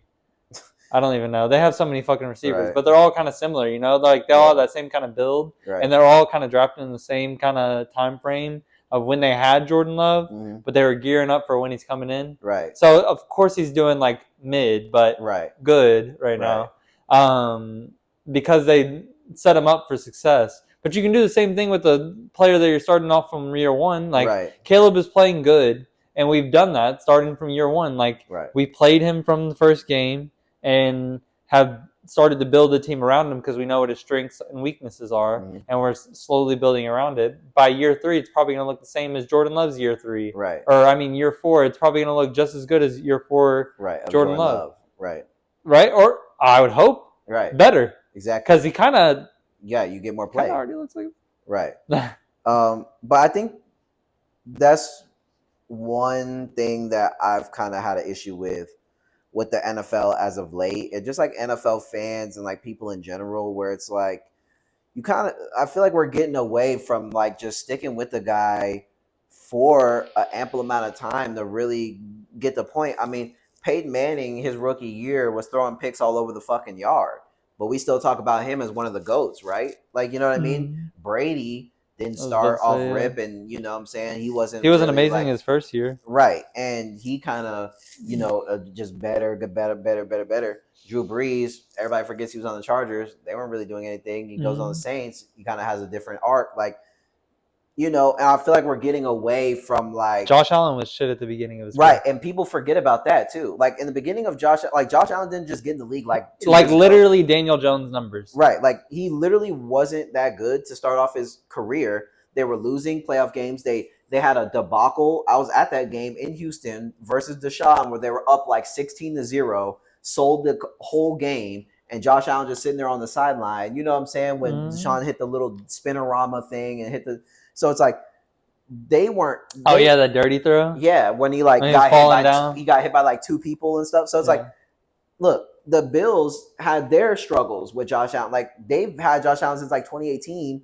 And the first 2-3 years, like he wasn't really good. It was like 2020 and after where he kind of started built him into where he started getting him more insane. He kind of worked on his craft. So it's like, what happened to that? It's like we're expecting these dudes. Or Jared Goff even. Like they brought him to Detroit and he wasn't like amazing, but last year he was MVP candidate. Right. Like they built around him. And he went to a Super Bowl with the Rams, but he had a couple years in the Rams where like they were no good until they got cut. Robert Woods. Like they had to get some pieces for them to get to the point where they were like actually competing and putting up numbers. It was like the first couple of years he wasn't really anything either. So it's like I don't really understand the whole lately of like if he's not good right now, like then it's like what happened to like, hey, we see what we need to see out of this guy as far as talent wise. He showed us something. He showed us some type of intangible, like a Caleb with the athleticism and just off-angle throws and just a pure arm and all this kind of stuff in the mindset. Stroud, insane rookie year, 4,500 plus yards, touchdowns in 15 games. Offensive rookie of the year. Some of these other guys, Jaden Dan, like it's like you see what these guys have, but then they have some struggles as they're trying to develop into the best player that they can. They're having struggles and teams are adjusting, and maybe just stuff that happens when an NFL team, you lose players, you gain players, the line gets worse, the line gets better, the receivers get hurt. That is like you start dealing with different elements of like what it's like to be on a ball team, but then people just want to jump ship. Oh, well, Stroud's not throwing for 1,000 yards every single game, so like we just got, or Caleb's not just backpacking us to 18-0, so we just got to get. It's like No, bro. Like, because what's the next option? Garrett Nussmeier this Right. year? Right. He's trash. Right. Like, you know what I'm saying? Arch Manning, who can't even like complete a pass damn near sometimes. Like, who are you gonna get? And then you're gonna just start all over again, right? You're gonna get one of these new guys, and then they're gonna come in and they're not gonna be any good. And Mm-hmm. then you gotta wait and see with them. That's another 3 years. Then if you get sick of him, then who are you gonna go to? I don't know, whoever's next. Like, you know what I'm saying? It's like you just kind of keep going down the line, but then people are like, oh wait, how is Baker good now? He was good before, but He developed into being a great player. right, he developed into being a great player, and it took a little bit more time for Baker. Not everybody is gonna just be insane off Somehow he rip. reached his prime when he got older. Right, like somehow he became wiser and better and stronger Somehow as getting he older. decided to stop throwing as many picks and launching it and like Right, evading sacks instead of right, taking them and and and winning getting games. and getting less hurt and like being available. Right. And now he's on a team that actually lets Baker be Baker and believes in him and stuff like that. It's like I think we're getting too quick to pull the plug and all that kind of stuff with some of these guys. Yeah. And Coaches too. everybody wants to develop a new young quarterback until it's time to develop a new young quarterback and go through some growing pains. Hey, I'm gonna tell you right now, all the new young quarterbacks, like like you might come into the seat, whatever, but it's like again, like to your point, you can come in off rip and be crazy, but there's still gonna be stuff that you have to grow. There's always going to be growing pains. Right. Jane Daniels, no he went matter to how good the you are. NFC Championship, whatever. And it's like this year, he's looking like he's off to a little bit more of a rough start. He didn't have the best game last week against the Packers. Good defense. Like, it happens, bro. Bo Nix was playing decent last year. Now he's kind of off to a rough start. Like, it just kind of happens. Penix isn't really even firing off on all cylinders. That's a guy that people were hype about and stuff. So it's like, you just can't get rid of a lot of these young guys, and you just got to know that it's gonna be better eventually. Like, you're telling me you really see in like 2 years, 3 years, Stroud being a worse player than he is now? Right. You think You Caleb? think he's not going to work on anything? Right. You think Caleb in 2 years is just going to be like complete dust? Like how? We've already seen what we've needed to see. Mm-hmm. So now you just gotta trust, believe, and go. And as a fan base, you can't be so quick to just throw it in on a guy. And every week they see exactly what they need to work on, and they work on that specifically all week for the next week and get better. Because what was the thing about Caleb? Right, play more in rhythm. Mm-hmm. Okay, well he went out there and he played in rhythm. Yeah. They still lost because the defense gave up 50. Mm-hmm. Okay, so that wasn't Caleb. What was Stroud? We're not taking enough shots downfield. Okay, well, first drive, Nico Collins down the sideline. Woody Marks big pass play. You know, we had another play to Nico Collins downfield. It was a pretty big one to Hutch too. Right, going to Hutch. The line in moments looked better. Like there was moments where we were watching the game and I was like, good pop. Like there was times where the line looked good. It wasn't just complete ratchet the whole game. There was times where they got beat, but like there was times where the line was good too. Like and when the line was good, Stroud was able to make a rocket throw, and it was fine. Downfield to Schultz, stuff like that. So, I mean, the offense was more aggressive, and that's what the team stopped being so conservative. Okay, then when we go for it on 4th and goal and we don't get it, because that's what happens sometimes. Don't be mad. You wanted us to be aggressive, right? Right. Well, that's what happens when you're an aggressive team and you go for it on 4th and goal. Because if we get a touchdown there, everybody, oh my God, this offensive coordinator is insane. But since we missed and it got boxed up, bro, boo.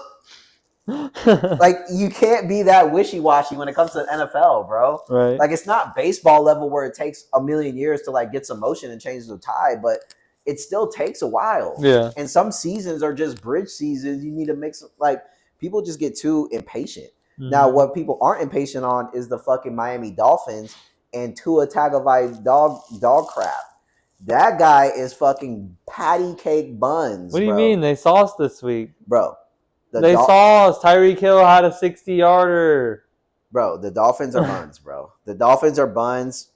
I don't know what's in the Tua this year, but he seems like he's kind of on this like arrogant wave where he's kind of like, dude, I'm not doing anything wrong. Right, I'm not doing anything wrong. I don't care. Look, I make dogs. I mean, look, the other guys just have to run the right route. I'm not wearing a halo. Right, maybe I'll throw it to him. It's just like, bro, he's on this like little arrogant wave, and it's like, bro, you haven't done enough to be like talking like that. Let's relax a little bit to a whatever. And I think the coaching, they don't believe in the coaches. Let's just be honest. Like, I don't think they really ever did, but I think that now, especially since they're losing, like I feel like they don't even listen to Mike McDaniel. Yeah. Like I feel like he goes in there and tries to like give a meeting, and they're just like, "Yeah, right, nerd." Like you know what I mean? Like He's the pep talk guy. right. Like I feel like he tries to go in there and try to be like, but I feel like at this point they're kind of just like, bro, whatever. Like you know what I mean? Yeah. And look, they're gonna get pummeled this week again. They're playing. Who do they play this week? They're playing the Bills on Thursday night. Oh yeah. So and it's in it's in Buffalo. So they're gonna get pummeled again. Like they're gonna get absolutely ran through. And Mike McDaniels, it might be a GG. It might be over. Hey, like he might be the Panthers' next coach. Maybe. That might be dirty. Maybe. But I mean, like, what do we do? If Mike McDaniels gets fired, is like the next order of business trading Tyreek Hill? The Bengals fire their coach, bring in Mike McDaniel. He gets Joe Burrow, Jamar Chase, T. Higgins, Chase Brown. He's actually a good offensive mind. That's bro. what I'm saying. I think honestly, Mike McDaniels, like him getting fired is just going to be Tua's fault. It really is. Yeah, it is. Because those couple years, I know we're not talking about last year or the year before, but it's like those couple years, like 2022 and like 2023 season or 2023, 20, whatever, last 2 years, they were insane offensively. Yeah. Like Tyreek Hill had 1,700 yards, bro. Mm-hmm. Like, and then Tua gets hurt and they have to go with Skylar Thompson or whatever. Skylar. And of course, Skylar Thompson. That was that year? Yeah, it was Skylar Thompson.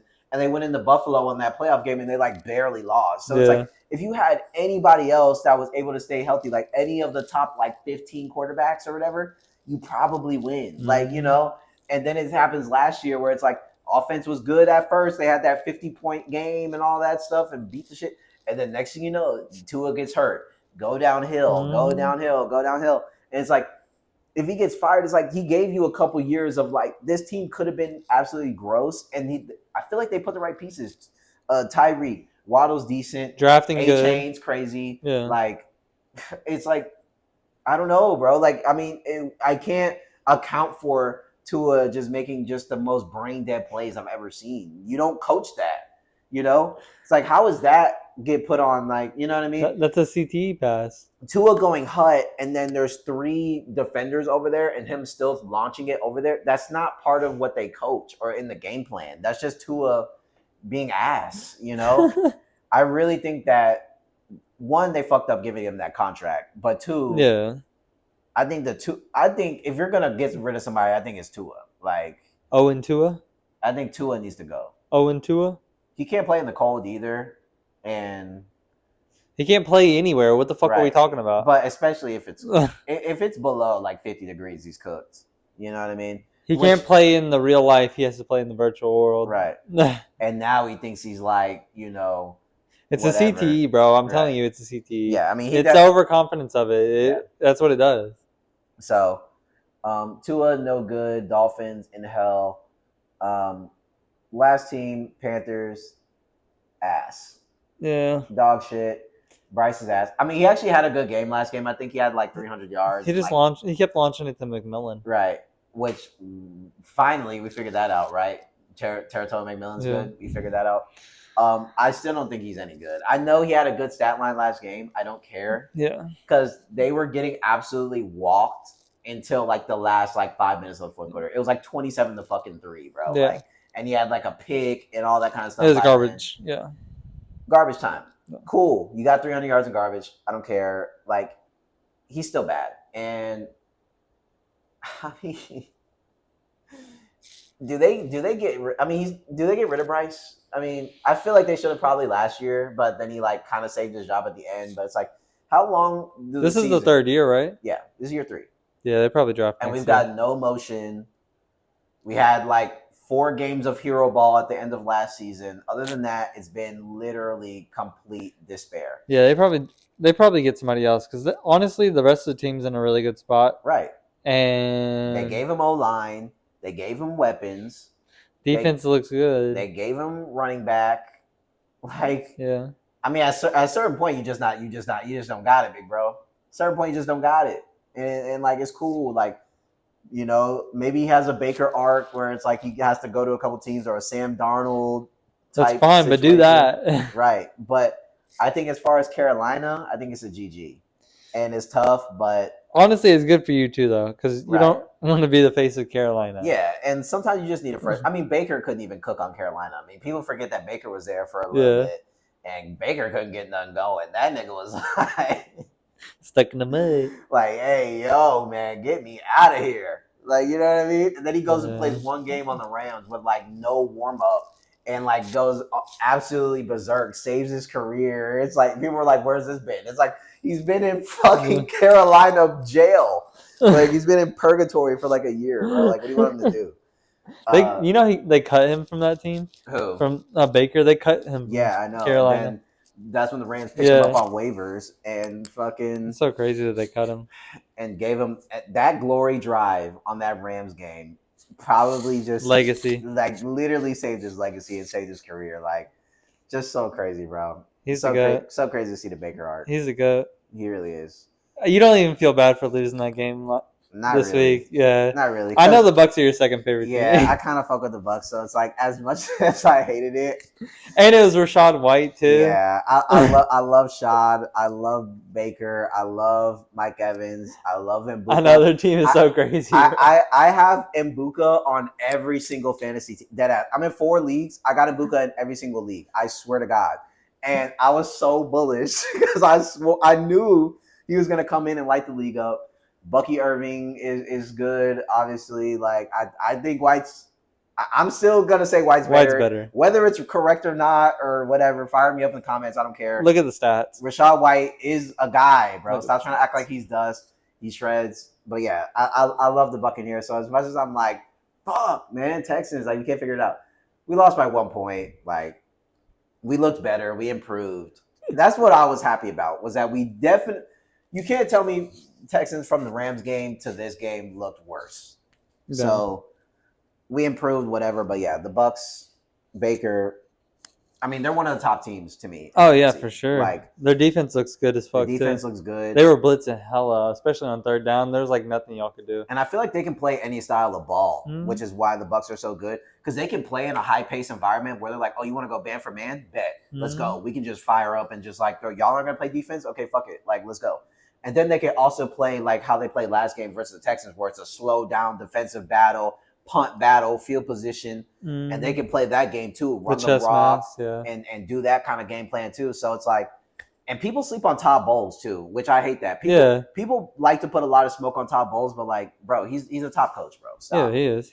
To me, he's very much like Mike Tomlin when it comes to like the philosophy of football. Right. I think they both are really good when it comes to like just winning games. They've been around the league. They know what it takes to win. They've seen it all. Like they know what it takes to win games and like the players that it takes to win games, and knows what it takes to like have a good season and stuff like that. And I think their GM has been doing a great job too, where it's like, bro, they didn't care that it's like, well, I mean, you have receivers already, and they're like, so let's get another one. Right? Like we're gonna pass on this. I love how they just do that. They're just like, we're gonna just bring in a bunch of guys where it's like you really can't. Yeah, you have Rashad White. We'll bring in Bucky. Right, and it's like, yeah, Bucky's probably more explosive, but when we need White to like grind out some games, he's still going to be there, and he's still going to like. And now you have a good like thunder and lightning thing going on, and then people are like, why they get Mbuka? They have 15 receivers. Well, 3 of them got hurt off rip, so now it's Mike Evans and Mbuka, and you still have an elite one too, yeah. And people forget they still have Kate Otten. They're just not even like using him yet. Like they haven't even unveiled half the niggas. Like, you know what I'm saying? It's like they're using like 70% of the offense and still really good. Like the Bucks are going to be insane. And that's the last thing I'm going to say about like the Texans or whatever. It's like we kind of just lost to 2 playoff teams here. Right. You lost to the Rams, who are 2-0, and you lost to the Bucks, who are 2-0. That's all I'm going to say. It's like lost to Baker's teams. Right. It's like you lost to 2 great teams with 2 great, play. It's like, what do you want to, Yeah, time to put belt the ass on the Jaggies. Right. Time to go into Jacksonville and just go. Travis Hunter. 0-3. 0-3 is not acceptable. I'm going to just say that right now. If we get back here next week, if we're sitting back here next week and we're 0-3, it's going to be a very different conversation. But in no way have I given up on Stroud. In no way have I given up on D'Amico Ryans. We're going to be fine. I did, before anything, I want to mention the Jets. Yeah, Jets. Week 1. I didn't write them down, but yeah. Week 1, insane. Yeah, they Week 1 was so insane. Bro, I loved it too because you know what's crazy? Because I have Justin Fields in my main league. I started him and he went absolutely berserk, 30 points or something like that in my league. Blah blah. Blah. And then he did like trash this game or whatever. But I was in the group message like absolutely letting like people have it in the first week. I was like, told y'all Justin, like you know what I'm saying? They called me crazy, all this stuff. They screenshotted that and then they screenshotted like Justin Fields with 4 points, and I was just like, look, man, it's the Justin Fields experience, man. You gotta take the highs and the lows. You know what I mean? Did you tell him screenshot the final score too? Right. Like I still won the match, but like, yeah, they're just like, I was like, okay, I get it. You Yeah, know what I'm time to saying? put Caleb I'm in. gonna Bear put QB. Time to put Mitch in. nah, but the Jets look insane. I don't know what happened last game. It was just a debacle. They just fell apart. But I don't think that they're gonna have a lot of Yeah. games like that. I think that that was just Fields got hurt. The whatever after I that hope they he's just didn't okay, click. It was man. pretty, but they're gonna be fine. But the way I think they're gonna look closer to how they looked in week one than they did the last week. I mean, week one you could just see the potential. Garrett Wilson getting open and Justin Winning Fields. I ball. mean, just such a perfect ball over the shoulder on that post. Then it's just the running offense was so smooth because when you have to account for Fields and then also Brees, it opens it up just like with the Derrick Henry Lamar thing. It's like it makes it so hard to stop because you don't know who's getting the ball. Brees Hall had a great game that Yes, game. sir. Justin Fields had 2 rushing touchdowns that game. And he was efficient. Like he was like what, like 18 of 21 or something Like like how he that. was at the beginning of the year in Yeah, Pittsburgh. I think he had like a 72% completion percentage that Hmm. first game. Like, I mean, a really, really insane game. And I think that they really believe in him in the Jets, despite this last game or whatever he got hurt. Yeah. The But like, first I game think just came down to who had the ball last. right, and um, I think they really believe in Justin. And I think that this is what Yeah. Justin needed to be on a team that just actually just believes in him, not just like, hey, can you help us win a couple games or like blah blah blah, like all this Well, shit. we believed in him. No, y'all didn't. The But fans did. The fans did. some of them, like a quarter, like half of them. Half of them. I did. I was a believer. Right. You were a believer, but I that's was a it. believer. So I think that JF7 to the moon. this is good for Fields. And I think that he's gonna have a great year. I think he's gonna Mhm. have a great year. They have some winnable games. Like I mean, what they still got like the Patriots twice, Dolphins. like Dolphins, bro. They're trash. Like you know what I'm saying. There's still gonna be games where I think Fields is gonna have elite stat lines. Like there's gonna be games where Fields has 100 yards rushing. Mhm. Like literally, he's gonna have a game where he has like 125 He yards cooked the Dolphins when rushing. he was on the Bears. Yes, like there's going to be games where he's just going to take over. Garrett Wilson is going to be able to eat. And he has to hold on to the ball a little bit more. He had another drop, I think, or like another kind of like where he had the ball, got hit. Ramsey made a crazy play at the end of the game. Like, Yeah. I'm not saying any of that, but Wilson kind of got to clean it up a little bit. Just a consistent, yeah. I like to see them try to get some more offensive players involved, in the passing game. They don't really have anybody else. Lizard. Lizard's mid.